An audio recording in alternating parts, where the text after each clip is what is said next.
Welcome back to ATVN. What can I tell you?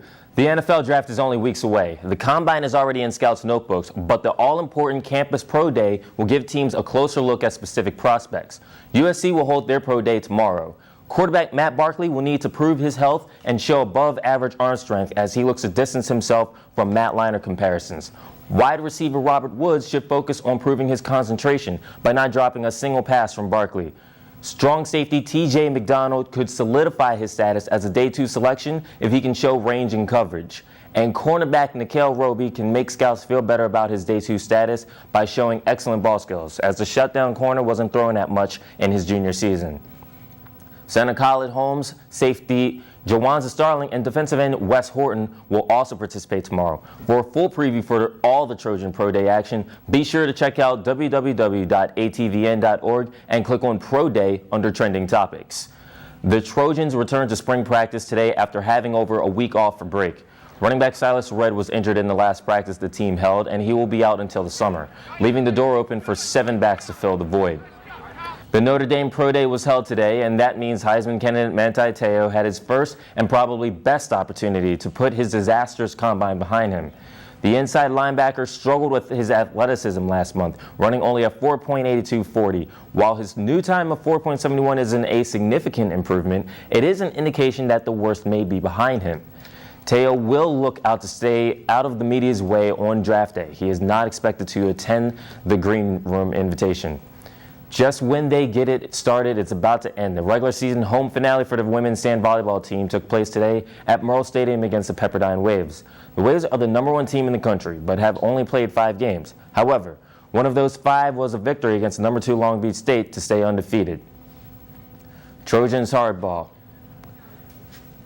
Here's the good news. After being shut out 6 times last season, the Trojans baseball team has scored in every game this season. The bad news, the team has a 4-12 record in the month of March and are in the bottom 6th in the country in runs per game. We have to hit with runners in scoring position. I mean, we have to handle the breaking ball a little bit better. We have to be able to hit the ball to the middle of the diamond and catch the ball out in front so we can drive the ball with some authority. We had plenty of opportunities with bases loaded or men in scoring position. We just didn't get the job done. The Trojans' next opponent are the Cal Bears. The Bears are undefeated at home and will be playing their first night game ever at Evans Diamond. After a successful start to the inaugural season of lacrosse at USC, the Lady Trojans have hit a rough patch in their season, losing 4 of the last 5. Sunday, the Denver University lacrosse team comes to McAllister with a 9-1 record and leading the nation in turnovers. I feel like our greatest concern is more just us being able to put together a full game rather than focusing on Denver. I think the defensive focus is just us trying to play really good man-to-man defense and picking up where we haven't been doing that well lately. Both Denver and Southern California are ranked in the top 10 in points scored this season. Well, there's going to be a battle at the border tonight as Team USA will face off against Mexico in World Cup qualifying. History could be made as the United States has never won a World Cup qualifying match in Azteca. Team USA looks to extend their hot streak as they have not lost a game in the final round of World Cup qualifying so far. The Mexican squad does not have a win to their name after their first 2 matches. The match kicks off tonight at 7:30 on ESPN. Game law. I'll be watching that. You better be watching that. Just 9 days ago, it was all good for the Los Angeles Lakers. They were 4 games over 500. Dwight Howard's playing well. Kobe Bryant and Pau Gasol would return from injury soon, and the team was poised to chase down Knicks Golden State Warriors from the 6th seed in the Western Conference. Don't think so. After last night's humiliating loss in Golden State, the Lakers are on a 3-game losing streak. The starting lineup of Nash, Bryant, World Peace, Gasol, and Howard are winless in 6 games. World Peace is now hurt, and Dwight's got the scope out on Warriors for David Lee after taking a really soft shot in the chops that earned Howard a technical. Howard was still more than upset with Lee after the game, telling Yahoo, quote, "He got away with the shot. I remember this game. I remember that shot. He said he wasn't trying to do it. You can look at the play and see it for yourself. I will take care of it later," end quote. Because statements were made in March, Warriors head coach Mark Jackson had his own bulletin board material for the Lakers saying, quote, "We are the better team. They are in the rear view mirror and I have not checked it and I will not." Clearly, Jackson's been inspired by Pearl Jam, even if the Warriors have won once in 3 games versus the Lakers this year. The final meeting will be in LA on April 12th. I'd say that's Mark Jackson 1, Dwight Howard 0. It is for now.